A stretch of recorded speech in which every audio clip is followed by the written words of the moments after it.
Hello, and here we are with yet another interview session of CSPC 2021 interview series. We are pleased to have with us Honourable Kirsty Duncan, Member of Parliament for Etobicoke North and former Minister of Science. First, congratulations to you for your re-election.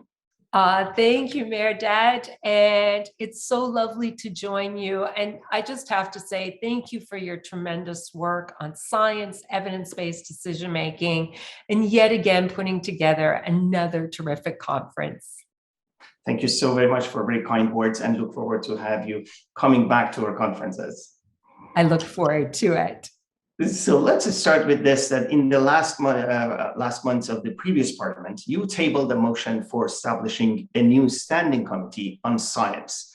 This motion received unanimous support and was passed. And now in the upcoming parliament, in the 44th parliament, our House of Commons will have a new committee named Standing Committee for Science and Research. Can you tell us why Standing Committee on Science and what you hope to accomplish with this committee? Sure, Mehrdad, and thank you for the question. I put forward the motion in order to embed science and research into one of our most important democratic institutions. Science and research will now have a permanent place where issues that are important to the research community, Canadians, and the future of the country can be studied. It's a place where scientists, researchers, and parliamentarians can get to know one another, and where parliamentarians can get a better understanding of science and research. And parliamentarians are going to be able to learn about Canada's research strengths in areas like computer science applications, fuel cells, neurodegeneration, personalized medicine, the list goes on. And where parliamentarians can learn what is needed to make improvements and yield benefits to Canadians. The bottom line is, I wanted scientists, researchers, and students to have a key to the people's house, the House of Commons. And I really hope that by bringing everyone to the table, all sides of the House of Commons, all members of Parliament would fight for fundamental and applied science and research. Science should not be a partisan issue. It is a fundamental building block of Canada that everyone has a stake in and everyone should fight for. And I really feel that we have to learn from COVID-19 what we always learned following a pandemic, and that is that science, research, public health matter, and not just when we are in crisis. Thank you. So how do you envision its potential members engaging with stakeholders? You mentioned some of those, and interaction with existing standing committees, such as industry, sectoral committees, environment, agriculture, fisheries. How do you envision those interactions and working? Okay, sure, Mehrdad. And I'll just add in that why this committee is so important. I think Canadians should have better access to the science and research they fund, because science and research provide our best hope for solutions for improving health, addressing the climate crisis, jumpstarting the economy. And also that science is not a club. It's not for a select few. Science is for everyone. And I think science is a public good that we must all protect. So you've asked about the committee and its work. Let me be clear here. I had the ability to come up with a motion, to then fight for my motion on science and research, and hopefully persuade other parties about the merit of the motion. That's the part I can control. In the motion, I could not specify who would be on the committee or what the committee would study. Parties will decide who are members of the committee, and it is the committee, and this is really important to understand, the committee that will decide what it studies, because committees are masters of their own destiny. And that's why it's important for the research community to get to know parliamentarians and to advocate for what they think such a committee should be studying. If we look back over the last 50 years, it has been rare for Canada's Standing Committee on Industry, Science and Technology, or its predecessor committees, to produce a substantive science and research report. This is a real problem because research is so fundamentally important to addressing the pandemic, the climate emergency in our future. And we simply aren't going to create the future we want, the future we imagine, without science having a strong and ever-present voice. So you answered my next question already. Just want to make sure that we are clear about that. So the work of the committee is not necessarily expected to be on policies that relates to the management of scientific research, but also the inclusion of scientific evidence in policies, and that's determined by the committee members themselves. Is that what you're referring to? Yes, it is the committee that will decide what work it undertakes. And this really underscores the importance of the research community building relationships with parliamentarians and advocating for what they want to see happen. I think if anyone's wondering why we lag behind other comparator nations in terms of the profile for science and research, the lack of a dedicated committee has surely been an important reason. We need to be better stewards of knowledge and the options it gives us. Interesting. So you refer to other nations. I can refer to UK example, which they have also a committee on science and technology, and they define its objectives as to ensure that the government policies and decision making are based on solid scientific evidence and advice. And so this is, I think, is this what you hope that the committee does in future? Again, similar to the UK committee? What I could control was bringing forth a motion. I mean, this is historic for science and research to have a committee in Parliament where a spotlight is being shone on these important issues, but it will be the committee that decides what this looks like going forward. And so it's going to be really important to keep that dialogue between the science and research community and parliamentarians. That's very interesting. The motion received the support of all parties, as you suggested, and we saw in the vote. Tell us about that experience, how easy or difficult it was to bring all parties on board to support, this motion, and how was the reaction of parliamentarians when you first talked to them? I assume you had discussions in advance to get their support before tabling. Tell us about that experience. Great question, Mehrdad. I really felt that science and research took a back seat to industry and technology on the Industry, Science and Technology Committee, and that it was really important to put a spotlight on research.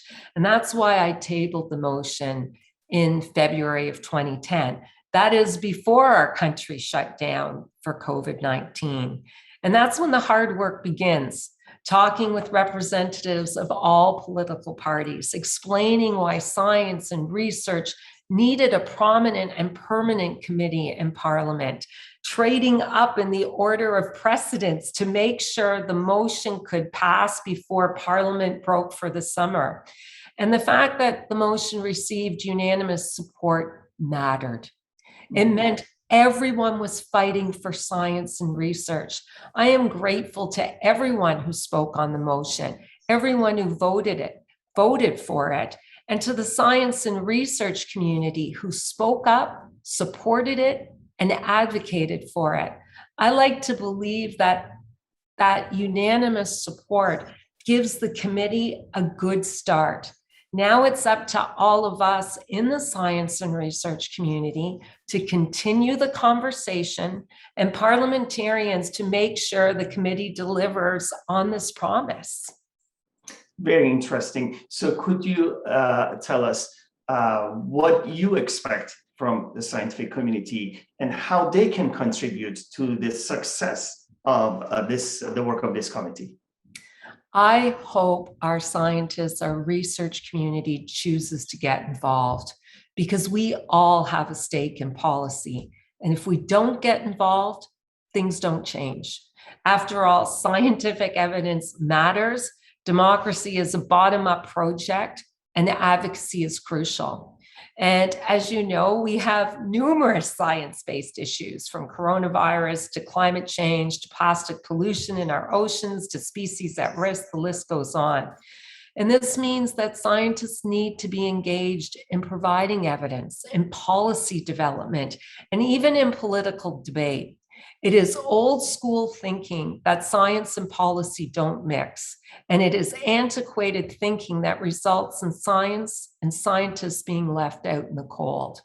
In my previous role, I did everything I could to reestablish a broken relationship with the scientific community. That meant traveling across the country and just listening to former colleagues and students about the challenges they faced and what they needed to be successful. The point is, we can't continue on two separate parallel tracks where science doesn't know politics and politics doesn't know science. You earlier mentioned the UK. I think Canada lags here. The UK has a long history of science advice, and politicians and scientists also need to know one another.